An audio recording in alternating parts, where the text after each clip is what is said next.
Today I'm talking about the star wormwood hitting the earth, what the book of Revelation says, and I'm interviewing Dr. Tom Horn, who has written the book The Messenger, and it is about wormwood hitting the earth potentially in 2029, and he'll be giving you the details on that. And I'll also be answering your questions such as, what about all the recent UFO sightings? What does that mean? I'm Jimmy Evans. Welcome to the Tipping Point Show.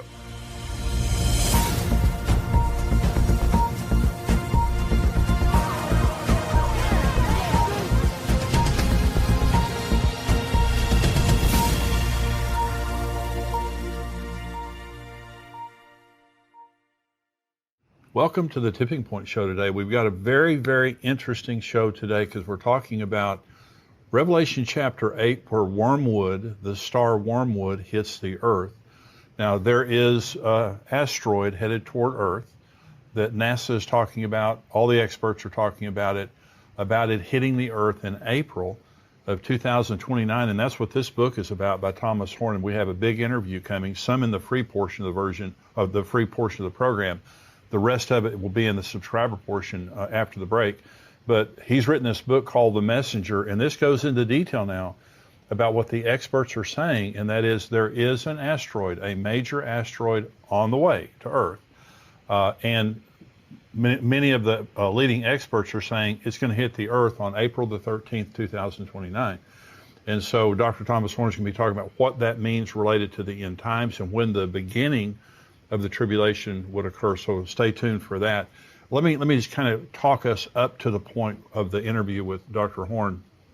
I've been talking about the book of Revelation, and there are basically 21 judgments. There are more than that actually in the book of Revelation, but you have the 7 seal judgments, and we've talked about that, the 7 trumpet judgments and the 7 bowl judgments, and they get worse. Now, they start out really bad. Some people ask, does the tribulation begin with, not too much bad stuff happening, and then there's the great tribulation?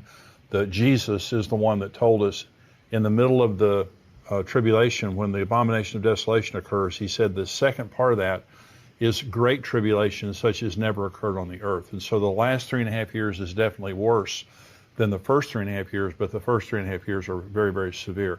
The first seal that is broken, there's a rider on a white horse. That's the Antichrist. And he has a bow. He's making war. He goes out to conquer and to make war. Then there's the rider on the red horse. That's the second seal that's broken. Peace is taken from the earth and men kill each other. Okay. The third seal is the rider on the black horse, and it says that there's famine and starvation. It takes an entire day's wage to buy enough food to survive that day. The fourth seal is broken, and it's the pale horse. A fourth of mankind is killed in different manner, by starvation, by sword, and by wild animals. It's just absolutely awful. The first 4 seals are terrible. The 5th seal is broken, and you have the altar of souls, where the people who have been martyred are asking God, how much longer do we have to wait? And the Lord says to him, there's more coming. There's more people who are going to be martyred.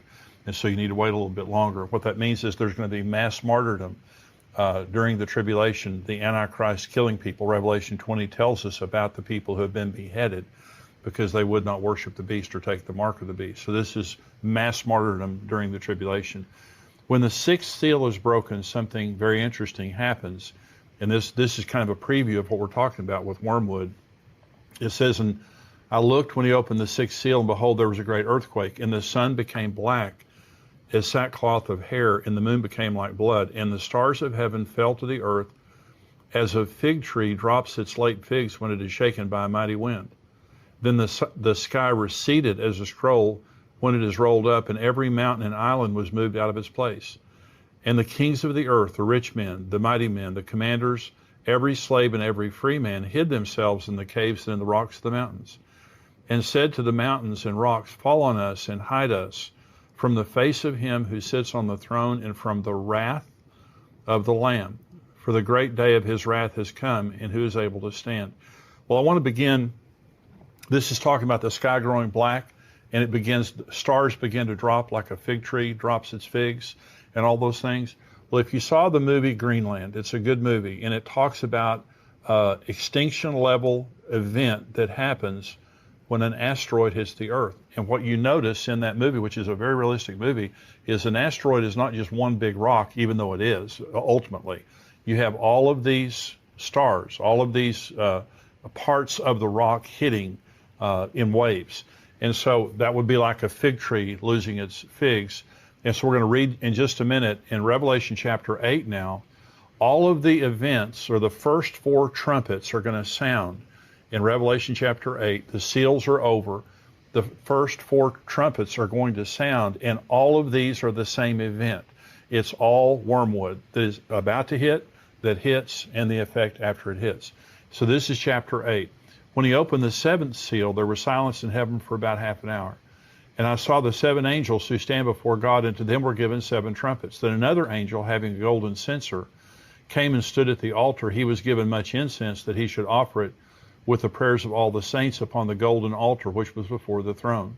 And the smoke of the incense with the prayers of the saints ascended before God from the angel's hand. And then the angel took the censer, filled it with fire from the altar, and threw it to the earth. And there were noises, thunderings, lightnings, and an earthquake. So the 7 angels who had the 7 trumpets prepared themselves to sound. So they're about to sound their trumpets, and as each one of them sounds the first 4 trumpets now, this is all talking about the same event. This is the first trumpet. Verse 7, the first angel sounded, and hail and fire followed, mingled with blood, and they were thrown to the earth. And a third of the trees were burned up, and all the green grass was burned up. So now here comes this asteroid, and it begins to enter Earth's atmosphere. And what happens is the atmosphere becomes superheated. And so just like this star is coming, it's throwing off these parts of it that come in first. That's what it's talking about here. And then everything begins to get burned up. It begins to scorch the earth. Here's the second trumpet, same event. Then the second angel sounded, and something like a great mountain burning with fire was thrown into the sea. And a third of the sea became blood, and a third of the living creatures in the sea died, and a third of the ships were destroyed. Again, this is part of wormwood. This is part of the asteroid that comes and it strikes the ocean. And when it does, it just devastates the ocean and the sea life in the ocean. Okay, here's the third trumpet. Then the third angel sounded, and a great star fell from heaven, burning like a torch, and it fell on a third of the rivers and a third of the springs of water. The name of the star is Wormwood.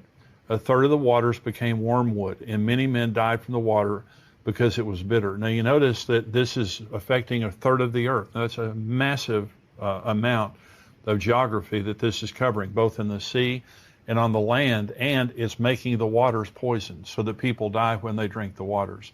And now later in Revelation 16, all sea life dies, and all of the waters of the earth are either poisoned or become blood. So the judgment upon the waters is one of the great judgments now. But what you'll notice now in the trumpet judgments, and also or the seal judgments and the trumpet judgments, is it's partial. It's a fourth, it's a third, it's partial. When you get to the bowl judgments of later on in the book of Revelation, it's total. Everyone's affected by those judgments. And so this is the fourth trumpet. Then the fourth angel sounded, and a third of the sun was struck, a third of the moon, a third of the stars, so that a third of them were darkened. A third of the day did not shine, and likewise the night. And I looked, and I heard an angel flying through the midst of heaven, saying with a loud voice, Woe, woe, woe to the inhabitants of the earth, because the remaining blast of the trumpet of the 3 angels are about to sound. Let me go back now to the 6th seal and read you what I read you earlier. I looked when he opened the 6th seal, and behold, there was a great earthquake, and the sun became black as sackcloth of hair, and the moon became like blood.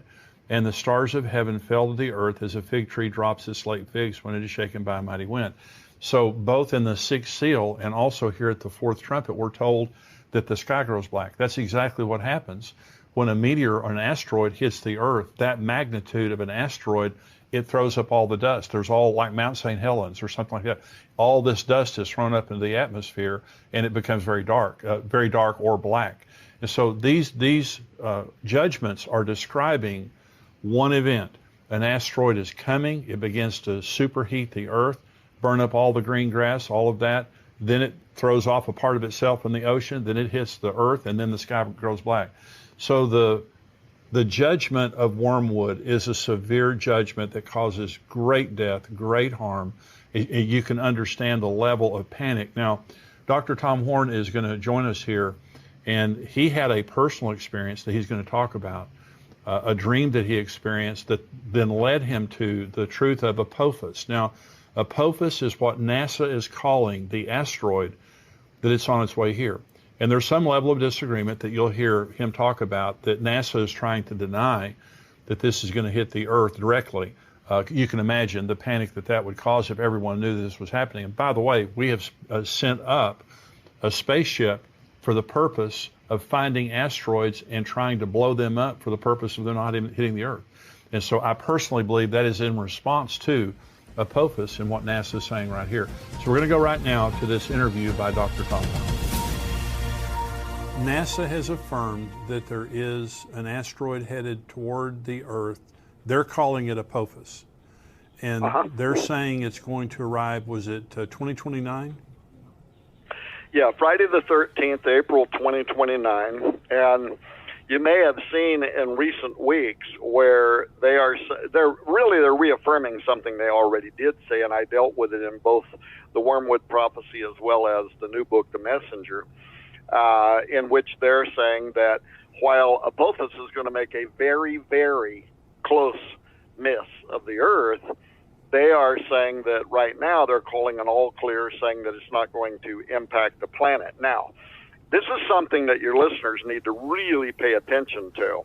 There are numerous scientists that reacted to their most recent all clear, warning that the trajectory that they have made, their calculation of Apophis, is off by as much as 600,000 miles. Good. In fact, the mathematician Harry Lear, he implies that Apophis is going to crash into Earth in 8 years from now, and he even went so far as to send a letter to the President of the United States begging him to have the U.S. government scientists cross-check those calculations immediately, because he says that NASA's either playing a game with the trajectory stats, or they are just they're intentionally misleading the public. And then he ends his letter. Anybody can log online and read his letter. He ends that dispatch with this ominous admonition that he thinks we're already out of time anyway.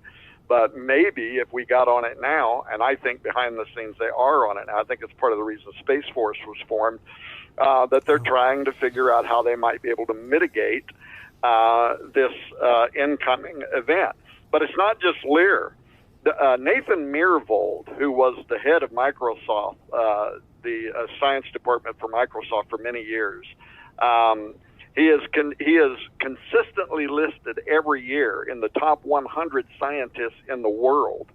And he recently wrote a peer-reviewed paper that I referred to in the books called An Empirical Examination of Wise, Neo-Wise Asteroid Analysis and Results, in which he not only refutes a lot of the data from NASA, he charges them outright with deliberately misreporting threats by these near-Earth objects and of behaving extremely deceptively with deliberate scientific misconduct. So in other words, he is saying this wasn't an accident on part. They are going out of their way to intentionally cover up very real, potentially imminent space threats, including Apophis. And then there's a video on YouTube that anybody can watch right now that's got the famous planetary scientist and the astrophysicist Neil deGrasse Tyson, very popular figure. And he says that on April 13, 2029, I'll quote, this is from the YouTube video, this is a quote, Apophis will come so close to Earth that it will dip below our orbiting communication satellites. It will be the largest, closest thing we have ever observed to come by Earth. The orbit we have for it now is uncertain because these things are hard to measure and hard to get an exact distance for, so we cannot tell you exactly what that trajectory will be. So, and this was the same thing that the astronomer from the Pentagon told me. He said it's absolutely baloney. Well, he used a different word that I won't use. But he said it's absolute baloney. He said you can't say that a stone as big as Apophis, and it's a monster, is going to come literally below the satellites, knock out some.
happened with Apophis. Now, why would NASA be covering that up? Well, it's really obvious, because it would create mass panic, and maybe meanwhile they might come up with some way to mitigate the incoming of that asteroid. They're sending a spaceship up right now to blast an asteroid. They announced. No, they are. Yeah. That's exactly right, and that's the reason why they are doing that.